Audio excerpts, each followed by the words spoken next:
তো আশা করি সবাই ভালো আছেন। তো আজকে হচ্ছে শুক্রবার, আমি আজকে বের হইছি নামাজের পরে পরে, কিন্তু কঠিয়াদির আসমিতা ছয়তার বিটা বাজারে যাওয়ার পরে দেখি এক বিশাল ঝগড়া হচ্ছে আপনার মসজিদে কমিটি নিয়ে। তো এইসব দেখে তো আমার আর লাভ নাই, তো আমিও চলে গেলাম কাস্টমারের কাছে। হ্যাঁ 500 কি কইতার হইন কই দিনা তো দেখে নিবেন দেখে দিন হ্যাঁ দিন দেখাই দিন। এটা কি দাম নেরা কইতার হইন না আমি কই দিনা আমার হেলা কই গেছে তো গোপন জিনিস হইতে পারে মেয়ে।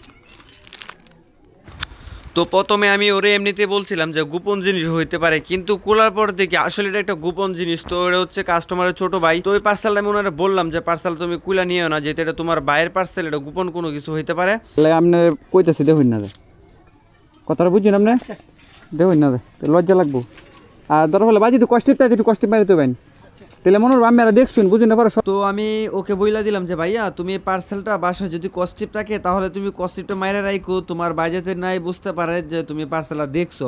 আর আমি ওকে ভালোভাবে বুঝেছি, ভাইয়া তুমি পার্সেলটা দেখো না, এটা তোমার বড় ভাইয়ের পার্সোনাল জিনিস, তো তুমি কস্টিপ মাইরা রাখে দিও, তোমার ভাই যাতে জানে যে তুমি পার্সেলটা দেখো নাই বা আমিও দেখি নাই।